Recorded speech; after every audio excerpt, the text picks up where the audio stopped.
estetiese strategie om sekere etiese doelwitte te bereik. Blood Meridian speel af in 'n tyd van snelle westwaartse uitbreiding in die VSA en Amerika.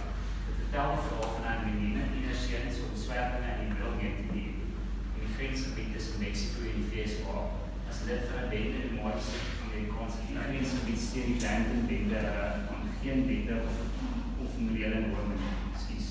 Terug weer by die verhaal op so Charles Alden is 'n reeks van man van natuurlike vermoëns geskryf. En in hierdie grensgebied waar hulle rondbeweeg steen die Brandon-bende dat geen wette of morele norme nie en heers 'n algehele staat van chaos.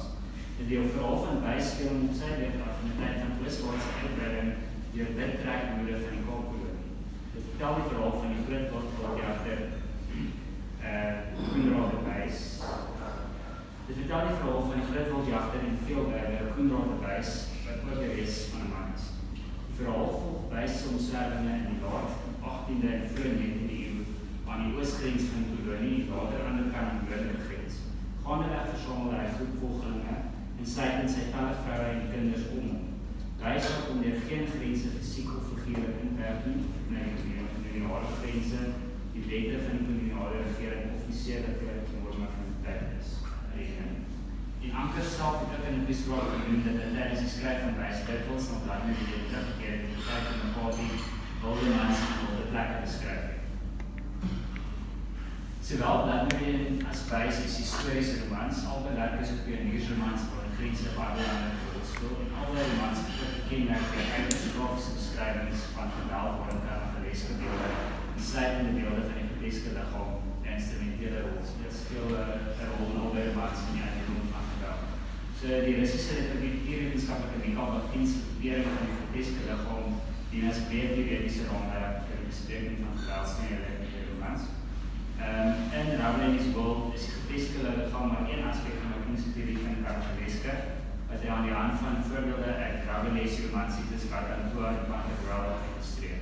Factief beskou die karnavaleske as uitvloeisel van die humoristische volkskultuur van die middeleeuwe in de Renaissance en karnavaleske beelde is esteties van aard, aangezien hulle oorspronklik gemanifesteer het in reeds humoristische artistieke genres, soos die skouspel en rituele wat deel was van die middeleeuwse karnaval.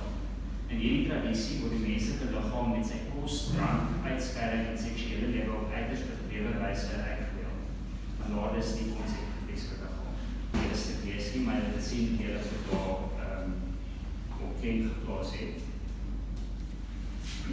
In die toneel slaag McCarthy deur sy sintuigige beskrywing tot in die fynste besonderhede deur wilkundige van woordkeses en oorspronklike beelde en uiters griesame gegevens in verestetiseerde taal te verpak.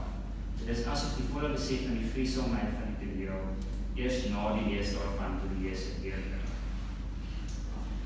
Die toneel uit Blood Meridian toon aflopende ooreenkomste met die volgende toneel in Buys, waar Buys en nog 3 kamerade griesame ontdekking verskoon tog maar die raspieure en ander terme wat ons sitter kan lees het in die onderland kom en ek het dit probeer versag. Waar kan julle die onderland sien, veral die dele wat vet gedruk is. Die ingewande en valle speel in die 2 passasies 'n belangrike rol. En albei tonele word beskryf vir die slagtoffers se darmspel op opgesnyde torsies uitdeel, terwyl die valle se ook van torsies afgesny is en by hul monde uitgaan. Die beelde van die geslagsorgane wat by die slagtoffers monde uitgaan is eveneens verpest, aangezien hier 'n duidelike omkering plaasvind. Die mond geleer in die voordeel van die liggaam word weer in teenwoordigheid van die valles van die liggaam met 'n laar stratum verplaas, terwyl die laar stratum in die middel van die valles terselfdertyd na die hoër stratum verplaas word. En omkering in die geval van die topografie van die liggaam is volgens Martin 'n kenmerk van die groteske self. Die aangehaalde toneel uit Buys waar die slagtoffers se mond pertinent vergelyk met die ryk van die dooies. In beelde van die groteske liggaam is die oop mond volgens Martin die poort na die liggaamlike onderwêreld. Die liggaamlike onderwêreld verteenwoordig volgens hom ook die hel. Die oop mond is derhalwe ook simbolies van die hel of broedery, die liggaam as 'n ware instinct. Dit plaas die beskrywing van die oop mond as die ryk van die dooies binne die kader van die groteske realisme. Dieselfde geld in Grinning Mouths in die toneel uit Blood Meridian Hollandse kerk. En die verwysing na tart in die toneel uit Buys ook veel gewys het. Aangezien 'n gelag volgens Martin dikwels met die dood en die liggaamlike laarstratum gecombineer word. wat dan inderdaad in die twee tonele gebeur. Hier is die lachende mond, 'n makabere gebaar van die dood, vlees aan die hande verkonstrueer. Dit is ook die geval die volgende twee tonele in wys waar die deel van die lachende mond eveneens prominent aanwesig is. Daar kan jy net sien, so daar kan jy sien die lachende monde en die gelag en die hulle van geweld. Dit is opvallend dat die oë van die dooie-slagtoffers in die eerste toneel wat ek gewys het, beskryf word as apes' eyes. Die vermenging van die menslike liggaam met diere of eienskappe is ook kenmerkend van die groteske liggaam en duidelik elders in Blood Meridian op. Vroeg in Blood Meridian word die Griesonde toneel beskryf waar die Kiet, dit is die anonieme tienerseun en sy medevlugteling van die slagveld afkom op 'n boom waar met baba lyk. Die handewerk van die Apache-krygers van die twee om die vlug is. In die beskrywing van die wapenlyke as larval word die element van die dierwêreld gedruk, naamlik larvus weer eens betref en vermeng in die menslike eienskap. Later in Blood Meridian kry mense soortgelyke verdierliking van die menslike liggaam, wanneer Blanton's-bende die Genoes of Indianen aanval, waar hulle langs 'n vlak neer kan doen. Die bende vermoor honderde Indianen ontmoedig en dan oes hulle die dooies vel. Die verwysing na die dooies vel as haai is 'n duidelike groteske verdierliking van die menslike liggaam. Hierdie groteske vermenging van menslike en dierlike eienskappe van mense ook in wys waar wys toeskouer is by geveg tussen 'n honde en 'n bobbejaan. Die verwysing na die bobbejaan se mensagtige hand, die vergelyking van die dier met iemand op 'n pynbank en die verwysing na die dier se blik en krete wat onhoudbaar menslik is ook die veghond se gesig verleen aan die toneel 'n groteske karakter wat die wese ontstem. Mense instel in die toneel later in die boek waar een van die milisie voor die klomp begraaf en die man aan die paal vasbind en om dan met die besweet te staan waarop die man dan skree soos 'n papillaar. In die reeds genoemde toneel wys van die aanval op die Makwena en Nabedi, die slagoffers wat met pyle geskiet is, vasgesteek deur die gronds gestelde insekte. En later in die man word die weeswagter Arend ook in groteske terme beskryf. Sy kop is lang te lang en waar sy ore moet wees, is net 2 gaatjies soos langs die kop van 'n vogel.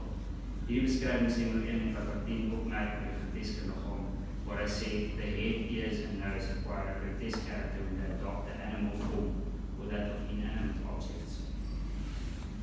Groteske beelde van die kop se inhoud, die brein en die bloed word in talle grafiese geweldstonele in sowel Blood Meridian as Wysman. In Blood Meridian is daar etlike tonele waar iemand in die kop geskiet word en waar dit dan grafiese besonderhede beskryf soos die persoon se brein uitbeeld of sigbaar is. Daar wys die beskrywings dat ons ook geestetiseerd danksy die woordkese.